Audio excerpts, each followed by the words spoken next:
Welcome back. We will have a proper pause in an hour at 4 o'clock. But this panel that we are here to, we're going to get started. It's okay. Thank you. So this panel will consider the state of democracy in the United States after our considerations of Europe. And clearly, we will be facing a different set of questions, protected as we are by two oceans. But we are going to ask the question of whether or not we face a constitutional crisis, and we're going to hear from two very important voices in both scholarly and policy circles. Their colleagues, whom I'm very proud to say are occupants of endowed chairs in political science and law at Boston College. I've had the pleasure of knowing them over a long stretch. I've valued their insights, discussing one presidency after another over many years. I will first introduce Professor Aziz Rana, who is the J. Donald Monin University Professor of Law and Government. He is relatively recently arrived at Boston College after years at Cornell University. We have been enriched by his presence since he is one of the most incisive and provocative constitutional scholars of our time. He draws on a dual background in political theory and law, and his work focuses on how shifting notions of race, citizenship, and empire have shaped American legal and political identity since the founding of our country. His most recent work, which he presented last semester at a Clough Center distinguished lecture, is The Constitutional Bind: How Americans Came to Idolize a Document That Fails Them. That important book and Professor Rana's other renowned scholarship continues to drive public conversation on the future of American democracy. After he speaks, we will turn to Professor Shep Melnick, who is the Thomas P. O'Neill Professor of American Politics, and he is also co-chair of the Harvard Program on Constitutional Government. He is the author most recently of The Crucible of Desegregation: The Uncertain Search for Educational Equality, which the University of Chicago Press published in 2023. He is also the author of many articles on courts, public agencies, public policy, and he is completing a book on education and the civil rights state. Professor Melnick is also a recipient of the American Political Science Association's Law and Court Section's Lasting Contributions Award. But first, let me turn to Aziz Rana. The floor is yours. So first, I'd just like to say thank you so much, Jonathan, for that incredibly generous introduction and for all of your work bringing us here today. I also wanted to thank Isaiah for his work organizing this, and Chuck Clough as well. It's a pleasure to be able to participate in this conversation. So the question for the panel was whether or not the U.S. is in a constitutional crisis. And there's one way of thinking about what a constitutional crisis consists in, which is what happens when political branches, especially the president, choose not to abide by court orders. And my own view is that conflict, which we're absolutely seeing right now, really undersells the gravity of the moment. That rather than just a crisis brought on by a confrontation between the two branches, I think it's better to think of what we're experiencing as an attempt, essentially, at collapsing what has been the mid-20th century American constitutional order that was forged from the 1930s to the 1960s.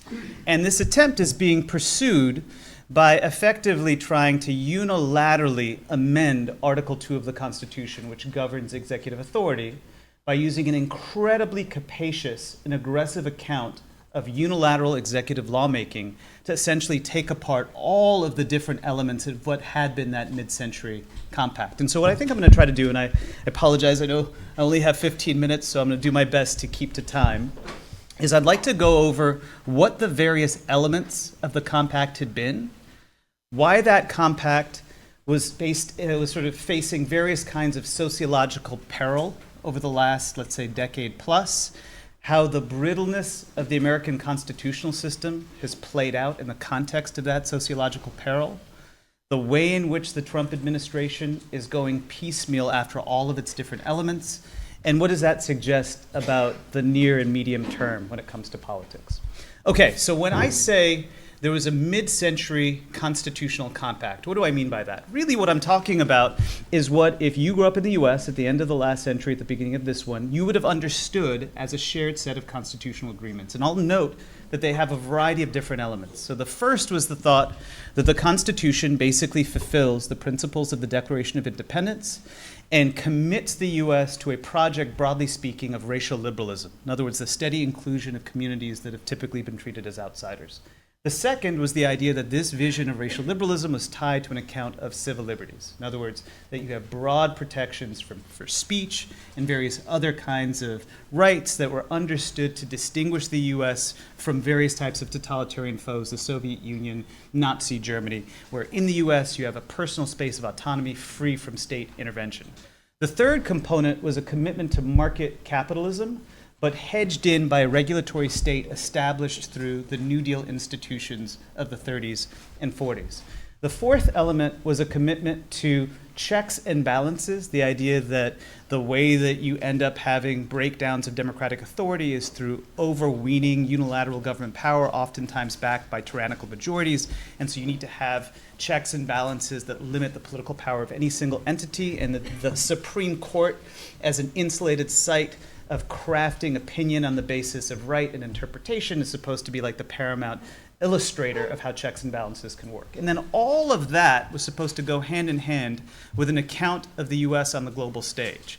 The thought was that the U.S. is supposed to enjoy, dominant primacy when it comes to international relations, but this was grounded not in the old European theories of empire, but instead precisely in these constitutional principles. It's the reason why the U.S. reconstructed the global community on terms of multilateral institutions, the so-called post-war rule of law project, rules-based order.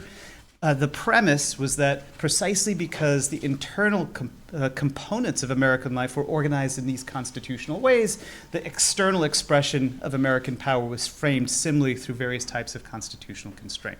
So that's all of the different elements.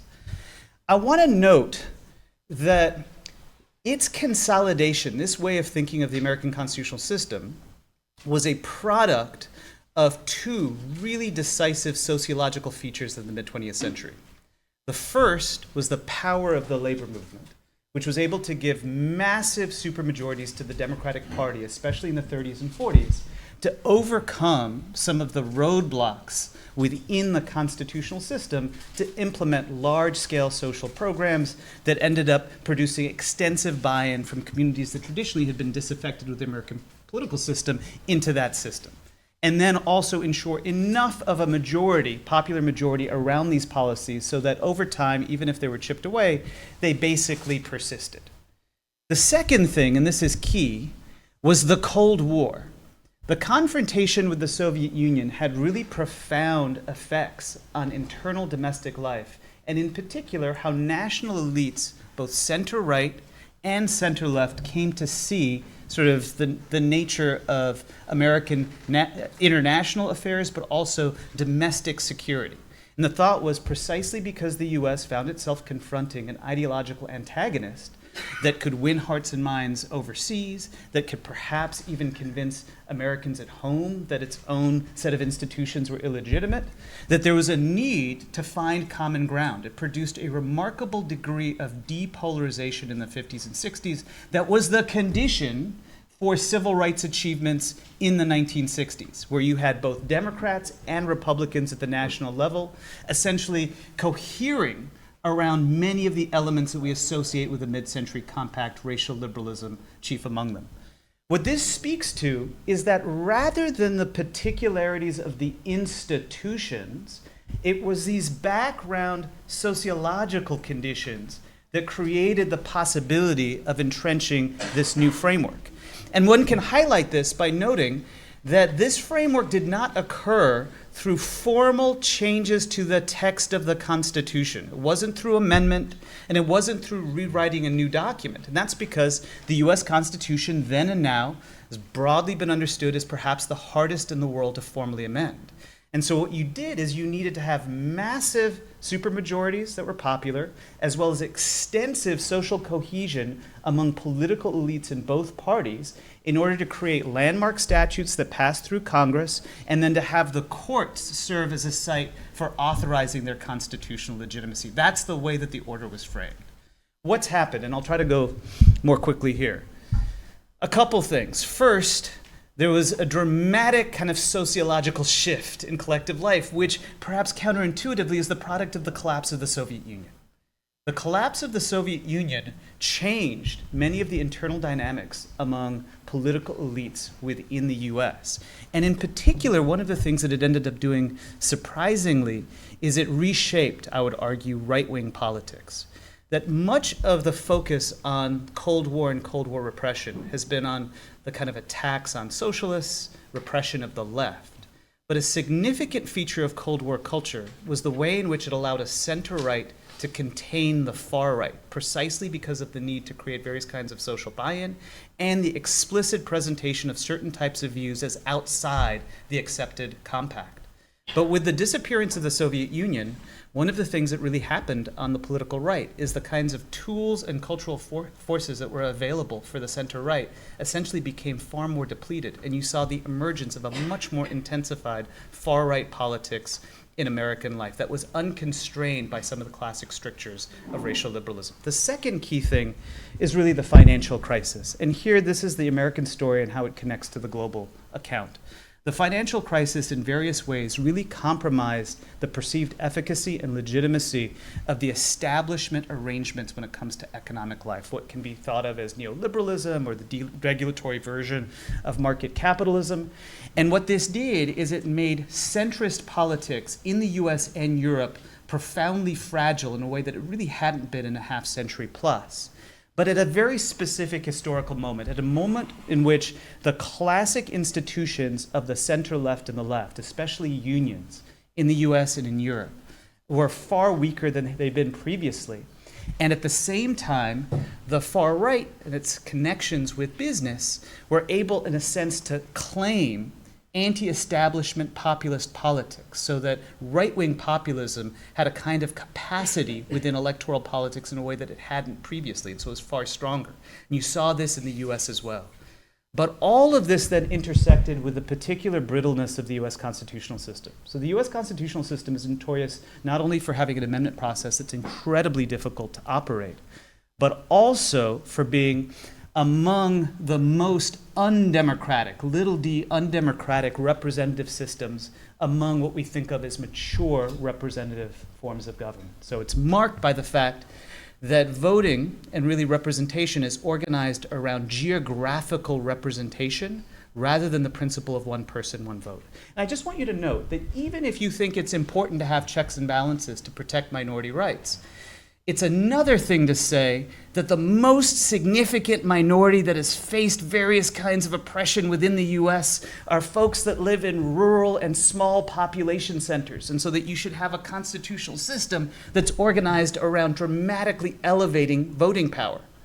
What that did is it elevated the base effectively for the American far right at a time in which the tools available for the center-right and the center-left were far weaker than they'd been previously, and it created a specific set of cascading effects where through gerrymandering in the House of Representatives, the overrepresentation of the Senate, all the stuff that you're familiar with, the Electoral College and its ability to elect presidents that lose the popular vote, the capacity then of a president that lost the popular vote in conjunction with the Senate to reconstruct the Supreme Court so that Trump in his first term, despite losing the popular vote, was able to nominate and confirm 3 justices to the Supreme Court, where Democrats had only been able to nominate and confirm 5 justices in '68. The last time a Democrat nominated and confirmed a justice that's a Chief Justice of the Supreme Court was 1946, Fred Vinson, even before Earl Warren.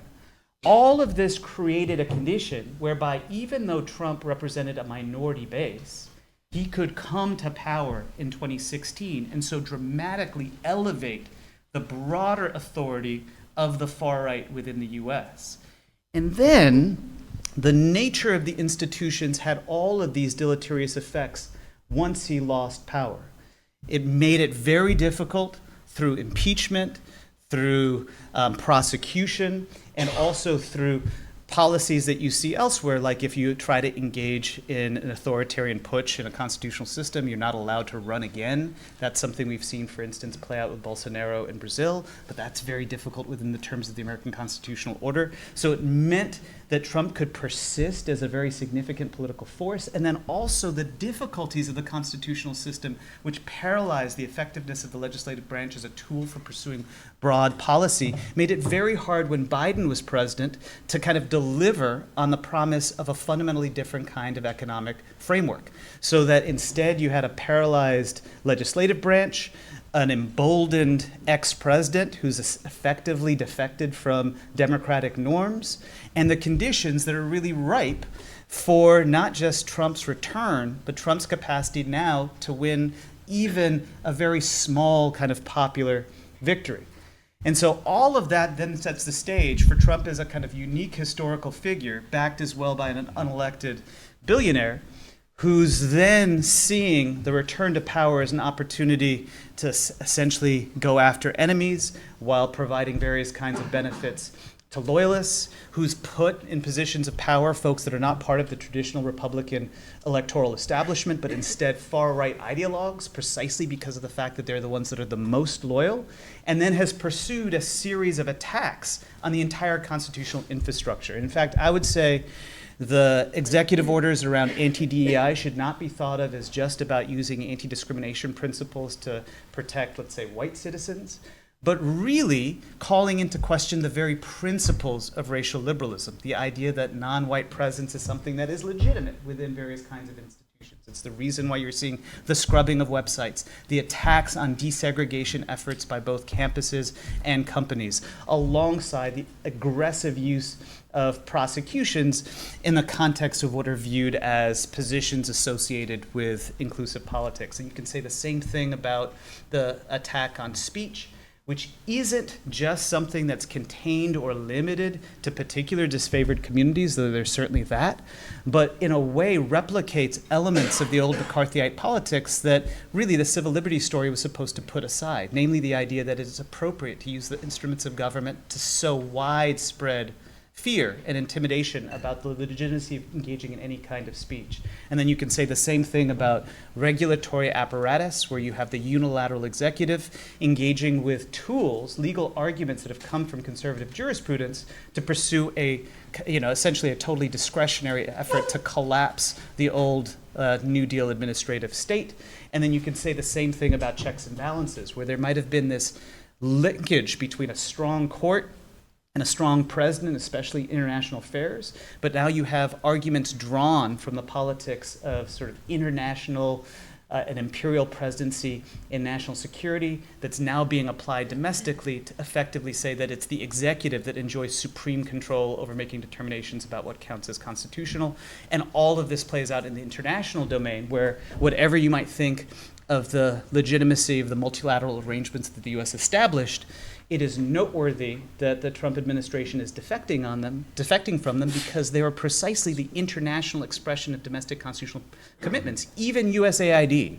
USAID was understood as a Cold War institution established in 1961, whose purpose was to show, just as racial liberalism was succeeding at home, the U.S. too was committed to material progress for all overseas. Where does this leave us now? And I'll try to end here in a couple minutes. I think it is essential to note that despite the kind of absolute power that the Trump administration and a small coterie of far-right allies have over the administrative state, and are using the administrative state to serve as a weapon against enemies, as a font essentially for corruption and the enrichment of allies, that the base still remains a minority base, certainly for these policies. Trump won without reaching 50% in a context in which he purposely disavowed on the debate stage that he knew anything about Project 2025. And opinion data suggests that folks thought he was the more moderate candidate than Harris, in part, honestly, because his interest in personal self-enrichment seemed to suggest he had no ideological commitments. All of this indicates that, unlike, let's say, FDR running in 36 against the economic royalists on a plan to pack the courts. This was not an election that was a movement election carried out in order to instantiate this program. Instead, in many ways, Trump won by default. And that, I think, means something, which is that in this moment, where at the same time there's no clear secession plan, the leadership of the administration alongside folks like Musk are not in any clear sense connected to a long-term desire to pursue the electoral entrenchment of Republican officials. The party has been thoroughly hollowed out. It doesn't appear that there is a long-term plan for building a far-right majority that can succeed time and again in competitive elections. And so that raises the thought, which is, as long as the elections are more or less competitive, it's unlikely that Trump and Trumpists are going to persist in power. Now, one way to read, for instance, the attacks on the infrastructure of the Democratic Party, going after Democratic lawyers, going after the Get Out the Vote project of Democratic-aligned NGOs, going after the donation platforms for Democrats, is effectively to try to see about insulating Trump politics from electoral overturn in a way that, I should note, the efforts at electoral suppression and voter disenfranchisement in the 2010s were not particularly effective at doing. That they were good at being able to reshape the composition of districts within states, at strengthening the far right within the Republican Party, but they were not very good at actually reconstructing a Republican national majority in the way that existed in the 1980s, effectively. And so assuming that that project is not successful in essentially undermining the viability of competitive elections, something that we can't unfortunately take for granted, it does mean that Democrats in some way will be back in power.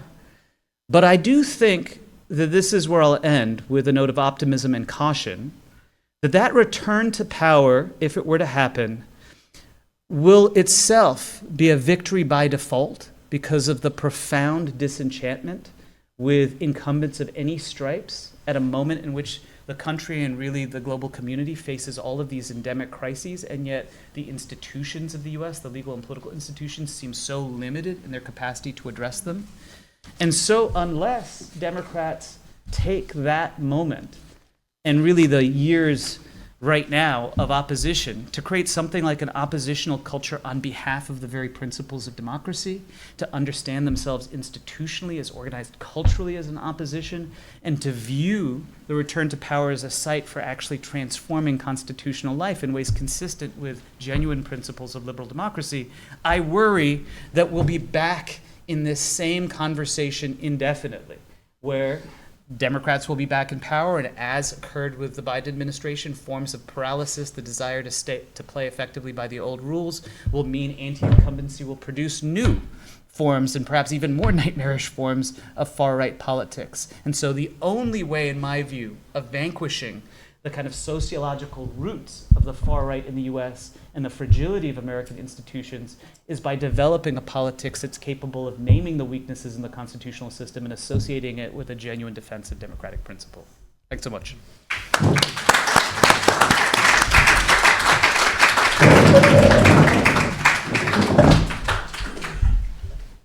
I'm going to break with tradition and stand. Does the U.S. suffer from a constitutional crisis? I think the answer to that is clearly yes. And if you have any doubts, just read the newspaper today. I mean, who knows what happened in the last 10 or 12 hours.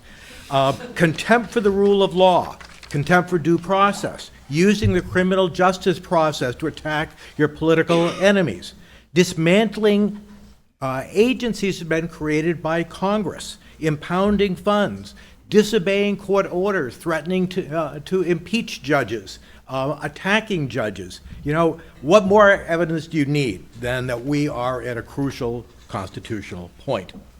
You know you're in trouble when the constitutional duty to, quote, faithfully execute the laws becomes a license not to enforce any law that the president doesn't like.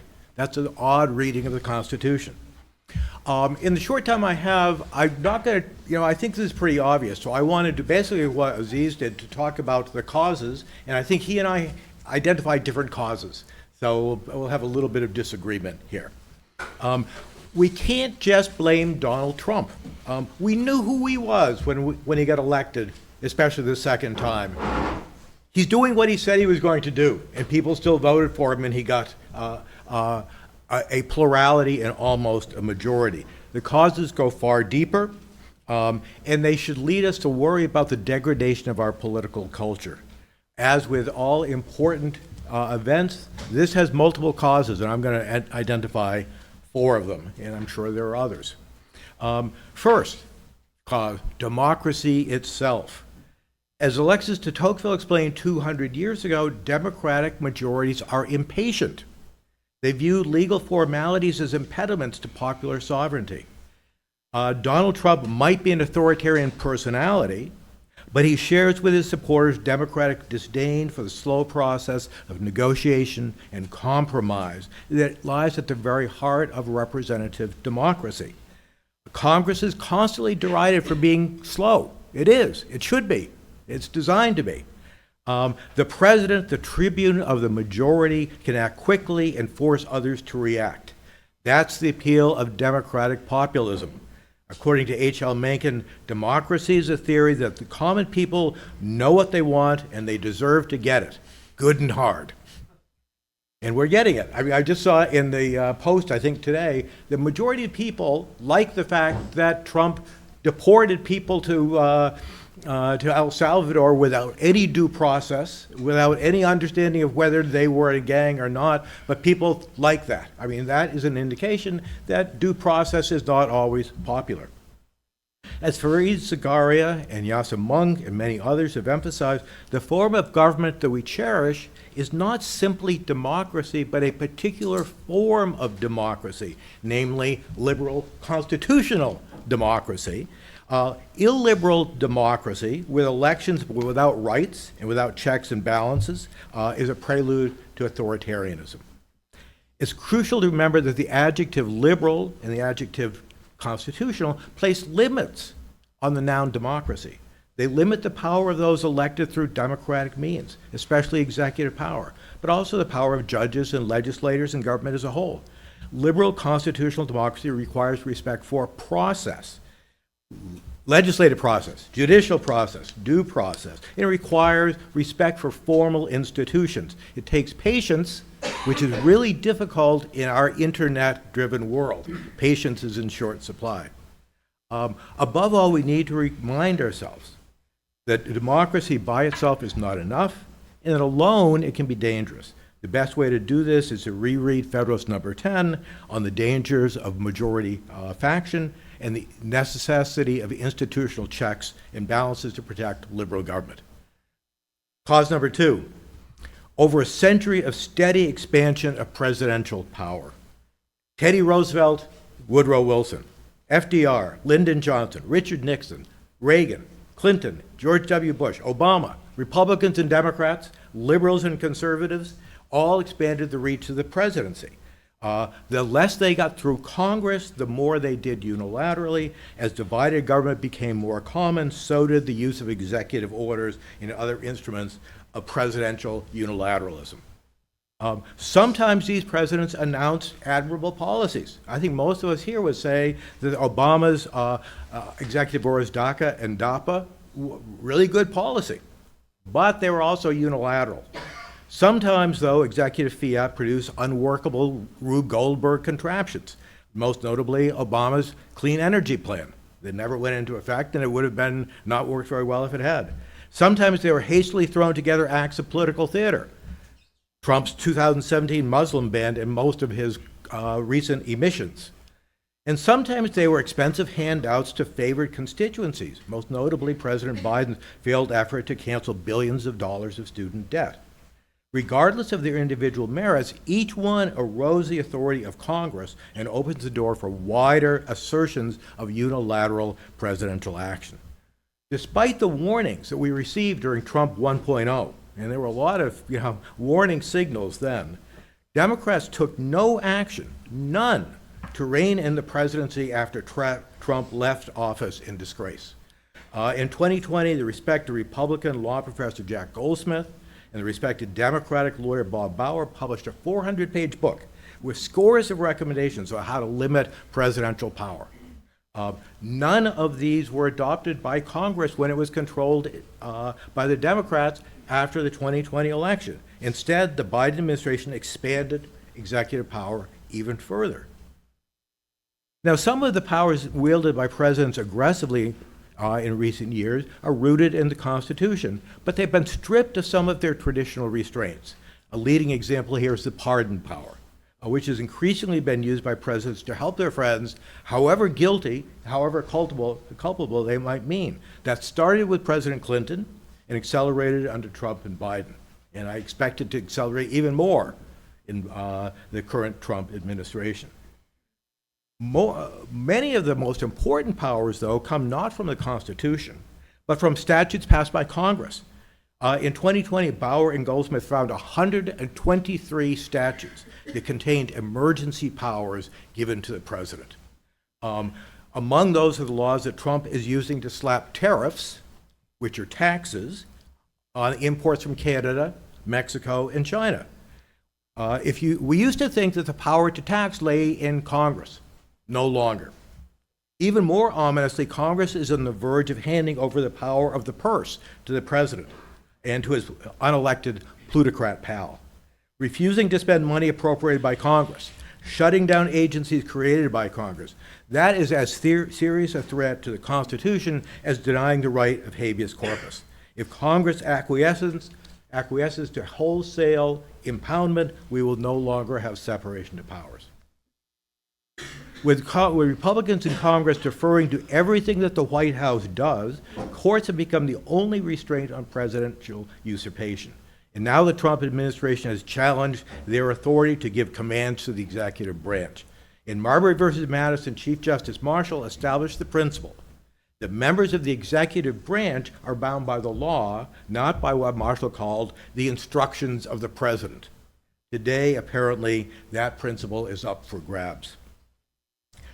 For decades, under Democrats and Republicans alike, presidents have instituted politics. When they've instituted politics we like or a party favors, we simply ignore the troubling constitutional implications.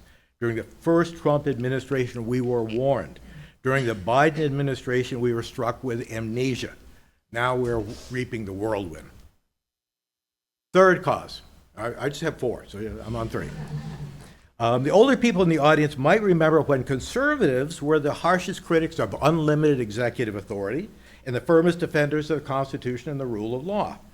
There remain a few principled conservatives of this old sort, say George Will, David French, Bill Kristol, one might add Andrew Sullivan and Jonathan Rauch, if you want to consider them conservatives. They are the never, ever Trumpers. But peruse the articles of Real Clear Politics, which I find myself doing less and less these days, and you will see the extent to which the new breed of conservative writers and intellectuals have embraced Trumpism. A leading force here is the Claremont Institute, for which for years it had claimed allegiance to the Declaration of Independence and the Constitution. Their view is that the constitutional order today has become so corrupt that in order to save our village, we must destroy it. This is the bizarre Flight 93 defense of constitutionalism. Does anyone really believe that our constitutional order has become so thoroughly corrupted that it must be destroyed? For that matter, does anyone really believe that the 14th Amendment does not establish birthright citizenship? Those who claim to support textualism are not particularly interested in the text of the Constitution. Those who embrace originalism don't seem to understand the original purpose of separation of powers. Now, you might say, who cares about this new breed of conservatives who want to conserve nothing? I doubt there are many people who go to Trump rallies who are eagerly awaiting their issue of the Claremont Review of Books. But I think these think tanks and publications, number one, are providing the shock troops for the people that are now staffing the Trump administration. And they provide the veneer of intellectual respectability to a movement without any other principle other than let's take revenge on our enemies. Now, having attacked people on the right, let me take a shot at people on the left, which basically us, right? You know, I assume that almost everyone here is a Democrat. We're all in academia. And I think that among the people who deserve some blame here are people who teach law and politics. All of us, right? Okay, so let's face it, for decades now, what students have learned from us about the Constitution is not what it says. My students don't seem to know much about what the Constitution says, and they don't know much about the rationale for its limits on majority rule, but they are told how undemocratic, how racist, how sexist, how oppressive, how outmoded, how ineffective, and how hypocritical it is. Political science professors who teach about the courts insist that judges are merely politicians in robes. Increasingly, law professors seem to agree. My old friend Sandy Levinson decries the fact that Americans have, or at least had, revered the Constitution. My new friend, Aziz Rana, has a book, the subtitle is laments the fact that Americans idolize a document that fails them. I only disagree with you on 2 points. First, I don't think it's failed them, and second, I don't think they any longer idolize it. I wish they'd idolize it a little more. When the Supreme Court overturned Roe versus Wade, Democratic politicians, commentators, and law professors all attacked the court as illegitimate. Liberal decisions, great. Conservative decisions, terrible. Democratic appointments, wonderful. Republicans' appointments, despicable. That was the message that the left promoted. In this context, should we be surprised when Trump and his minions threatened to defy court orders and impeach judges that stand in their way? In Federalist Number 49, Madison gave this warning. He said that depriving the government of that veneration which time bestows on everything, and without which perhaps the wisest and freest government would not possess the requisite stability. Veneration is useful in preserving constitutional norms. Far from promoting veneration, our current educational system produces cynicism.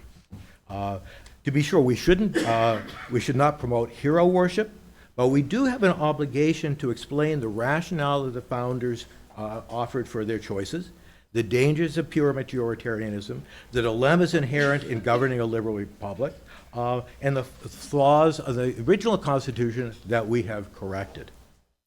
The new centers of civic engagement that are springing up across the country might help with this as long as they're not captured by Trump apologists.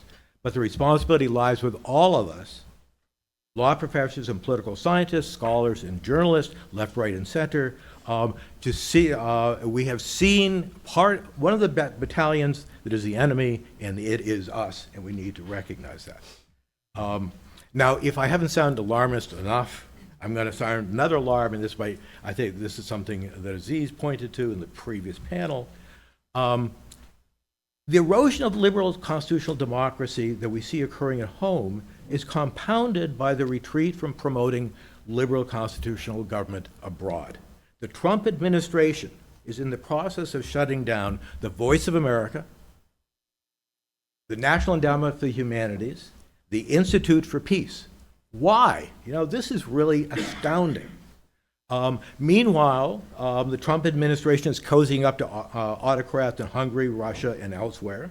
It's undermining the alliances and the economic agreements that won the war in 1945 and 1989 and spread prosperity around the globe for decades.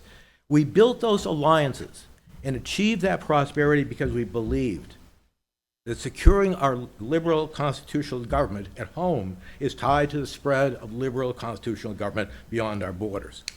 When we betray Ukraine, when we alienate close friends like Canada, we not only betray our own principles, we alienate ourselves from our own citizens. We turn an empire of liberty into an empire of real estate acquisition. Shame on us if we let that happen.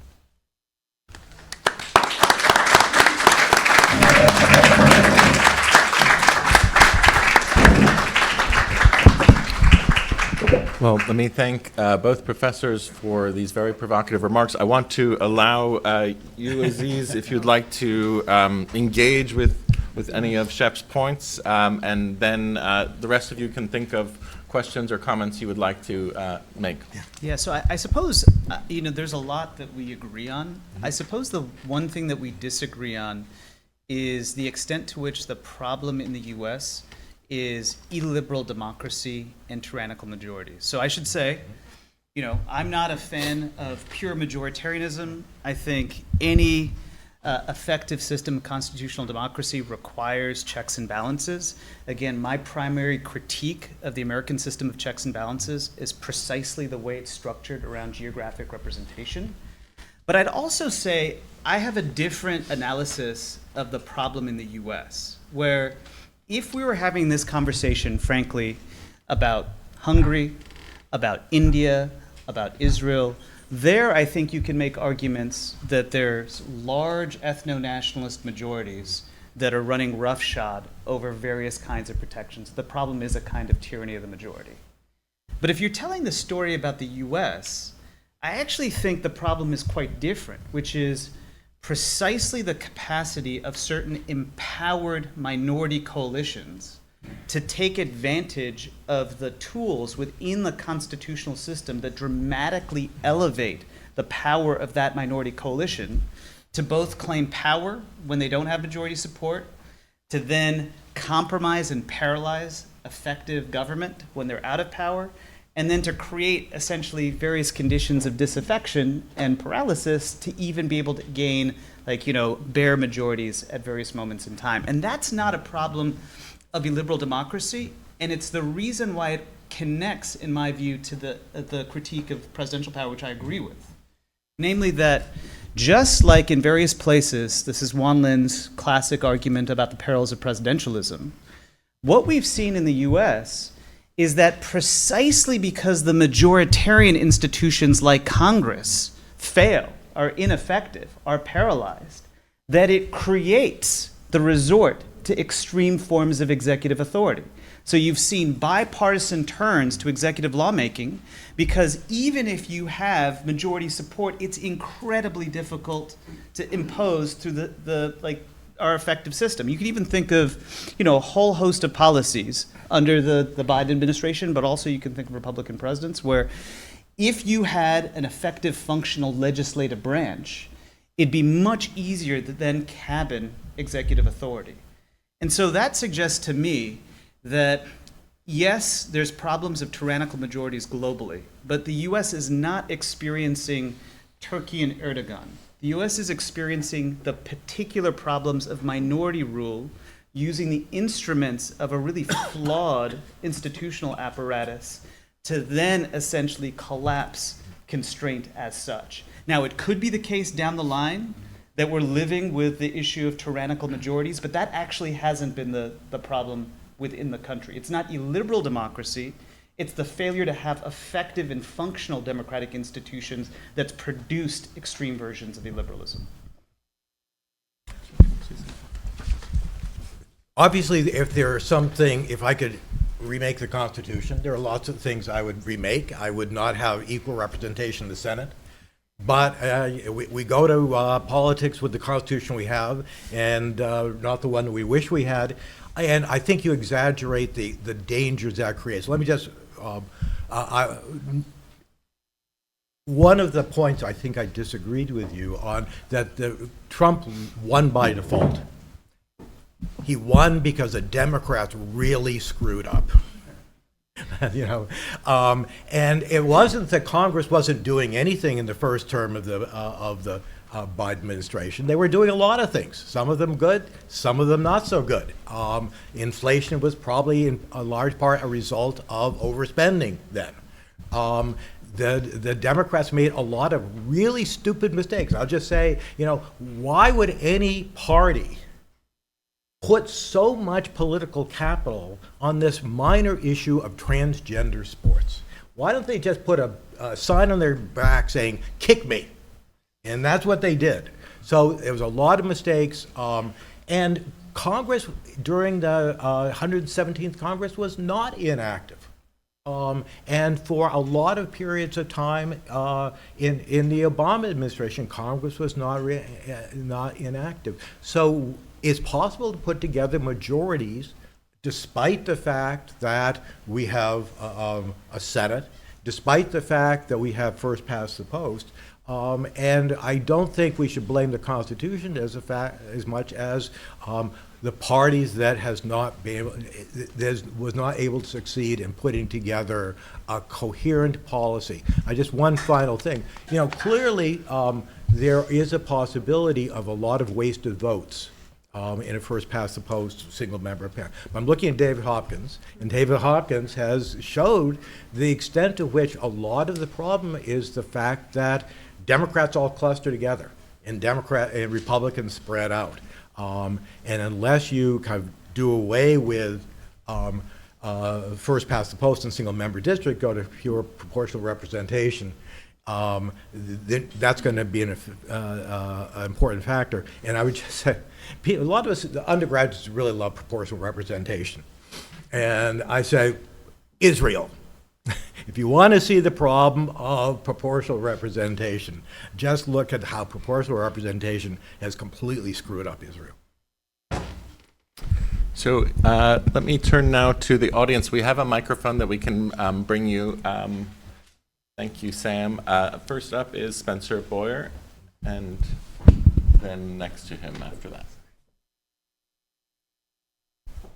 I feel like I'm doing 2 bites of the apple because I've already talked a lot, but I just had to ask this one question. In terms of your terrific remarks, I didn't really hear you all talk too much about perception versus reality. And it was talked about a little bit in our panel about, different groups who have perceptions and sometimes not based on what's actually happening, but what their fears are. And I've always believed that at the core of this election, and you could talk about inflation or incumbency and so forth, but it was really a fear of cultural displacement among his base.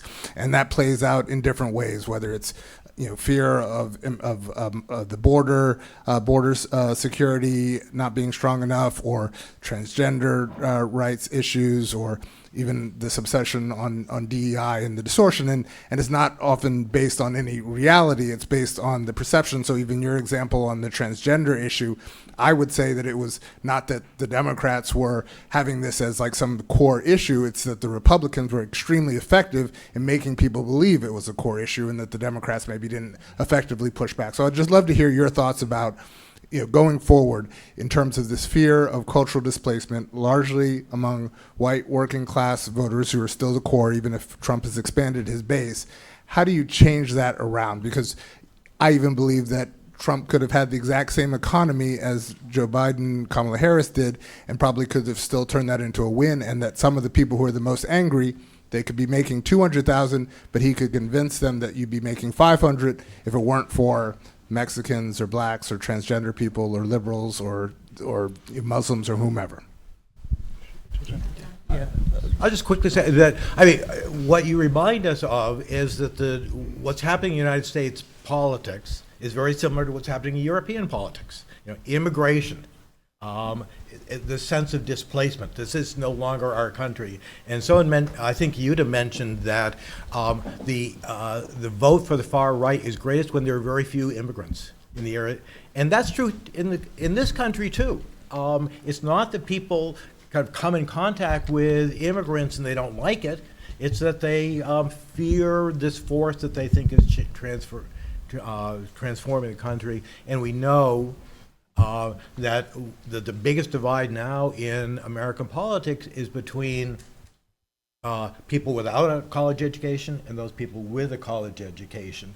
The people without a college education think that they are quote Bruce Springsteen, on a downbound train, and many of them are.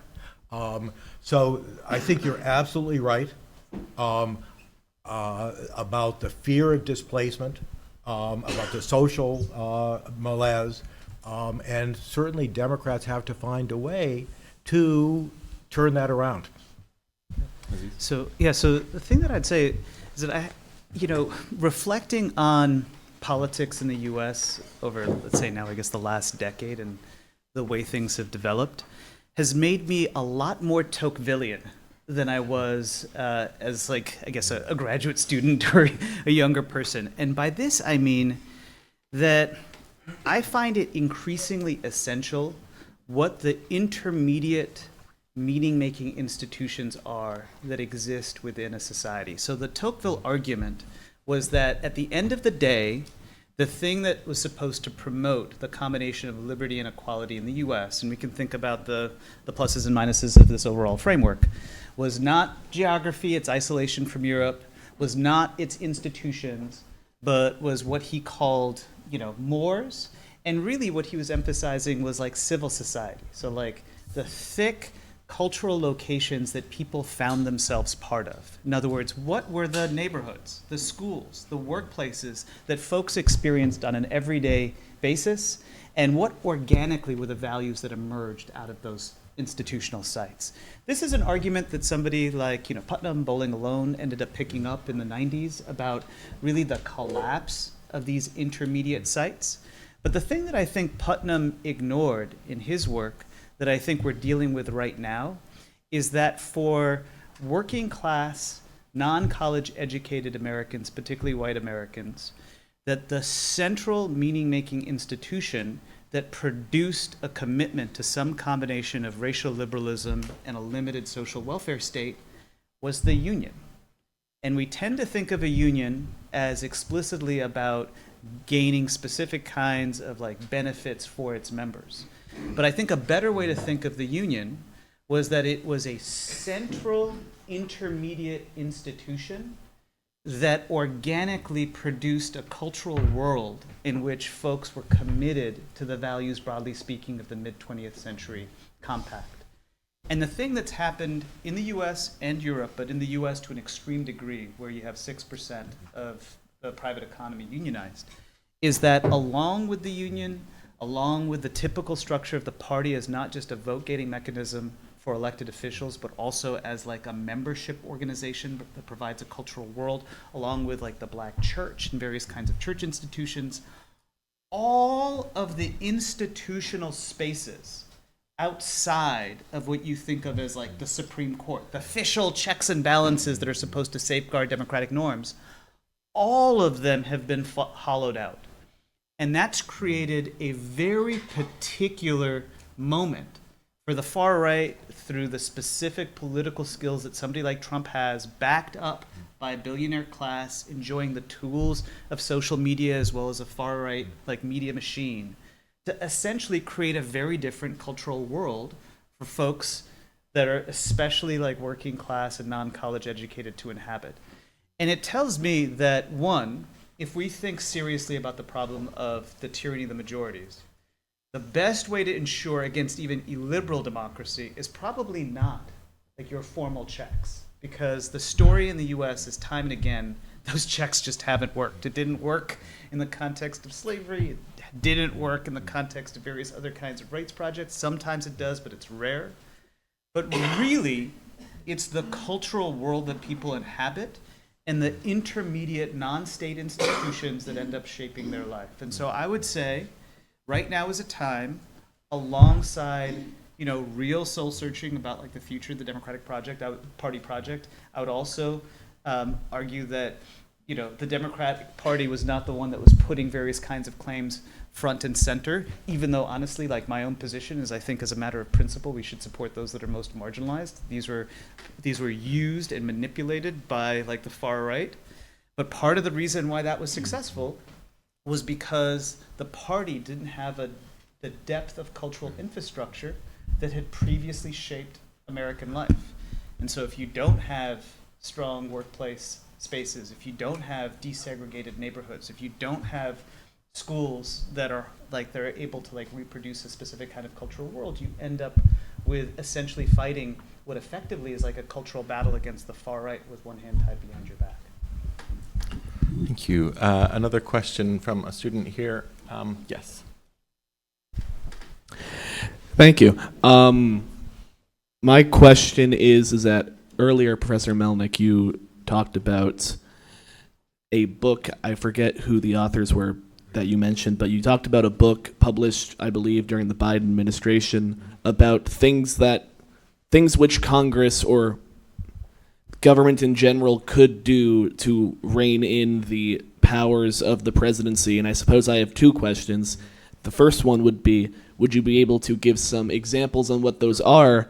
And second, do you think that we're sort of beyond the Maginot line at this point? Do you think, like, in the current political context, are some of those solutions feasible to implement? Before I answer that, I just want to say I completely agree with what Aziz said about voluntary organizations and political culture. I think it was a really important point that he made. The book was by Jack Goldsmith and Bob Bauer. It's called After Trump. I'll give you, they have something like 200 recommendations. I won't run through it. Conflict of interest rules, which we desperately need. This is going to be the most corrupt administration we've seen in American history. Getting rid of all of these emergency power declarations. Some of them, of course, go back. I mean, I can't believe that we're relying on a 1780 96 law that was part of the Alien and Sedition laws that remain on the books. So that's another. Changes in the president's control to have exemptions to the civil service. Who knew about this stuff or about recess appointments? But the Trump lawyers have scoured the statute book for these things that give the president power to do things that no one ever thought he had power. So civil service, recess appointments, conflict of interest, emergency powers, those give you some idea. Is it too late? No, I don't think it's too. I wouldn't count on this Congress to do anything about it, but maybe maybe Democrats should make one of their planks of the next elections to say this has gone too far. And I think most people do think it's gone too far, but it's never been very high priority. So, question from Professor Eric Owens in the first row here. Thank you all. I'm really convinced and agree about the importance both of the roots and the implications of civil, political, social dynamics of our constitutional crisis. But I would like to talk for a minute about the literal constitutional crisis.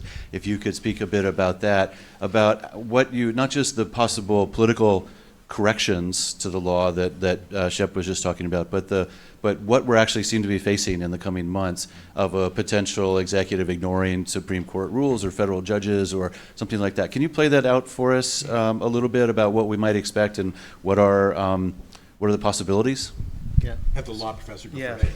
So the thing that I would say that I think is noteworthy about the range of executive orders.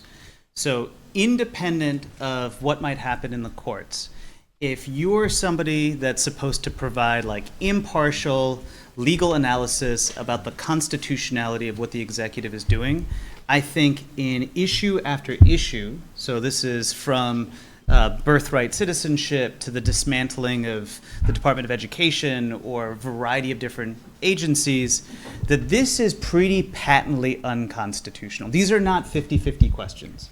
And what's notable about the fact that they're not 50-50 questions is that they're not the kinds of test cases that political actors tend to pursue if they're interested in getting the courts to kind of shift jurisprudence. Because usually what you try to do is you try to come up with like a really sympathetic plaintiff or a very sympathetic set of facts, and then you pursue cases that like at the margins make it easier for the court to expand the theory.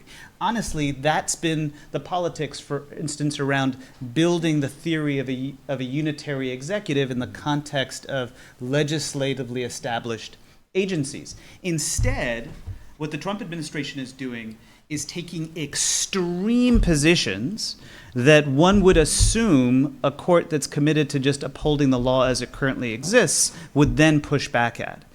And I think probably what that suggests is that the goal isn't your typical case-by-case, testing things out, shifting the jurisprudence, but really a fairly profound assault on reconstructing the very meaning of executive authority, essentially amending Article 2 without having a formal amendment. My own guess about how this is going to play out, and this has to do with the fact that Trump has been very successful at reconstructing the federal judiciary is that it's not like the arguments are coming out of nowhere, including the claims about a unitary executive have ties to jurisprudence that's been developed over time and have clear adherence on the Supreme Court. So I would imagine that what we would see is a kind of mixed record in the courts, where some of the most extreme assertions of power get struck down, and various other assertions of power get hemmed in but upheld. And so it's a much more kind of complicated story about the way that the courts end up intersecting. At the same time, because of the executive's, control over effectively the sword, what'll happen on the ground is that even if you have certain constraints imposed by the courts, if the buildings are sold and the staff is fired and the artwork has been put up for auction or given to private owners, it's very difficult to roll back those processes. And so the simple facts on the ground will change the terms, whatever the future state is. I imagine at some point they're going to be enough, and now there's a steady unfolding of these direct confrontations with the courts, so that judges are going to have to start thinking about the tools that have typically been enforced by courts as a way of dealing with what amounts to the contempt of court decisions. And that's things like escalating fines, that's producing various kinds of civil and criminal punishment. And then, of course, that might raise issues about the extent to which the administration is willing to capitulate under those circumstances or treat that seriously or completely defy it. And again, my worry is that the outcome is going to be fairly unsettled, where precisely because of the ideological composition of the court and also the distribution of power as it lies, that you'll see court constraint, but court capitulation and complicity. And if, this is maybe where I'll stop, if the entire framing of the moment is what's bad about Trump is that Trump's justifying the courts, and then you have this really muddy picture that emerges on the ground, I think that will miss the extent to which what we've seen basically is a profound and transformative assault on the rule of law. I agree with all that. I am very thankful that the Trump administration has been so ham-handed in attacking the courts, and basically having some pretty lousy lawyers in the Department of Justice. When you throw out all of the career people, you're not going to have as very good legal arguments in many of these briefs. And there are so many that, it's good that he's really pissed off the Chief Justice, because he's going to be concerned about the power of the judiciary. I'll just add about very quickly. Number one, the Trump versus U.S. case. I read that and I thought, big deal, so you can't bring criminal charges against the president. We've only done it once, and that was against Trump. But as Jack Goldsmith pointed out, the language in that case about the inherent powers of the president were pretty broad. Yeah. So I think we need to be worried about that. Just second.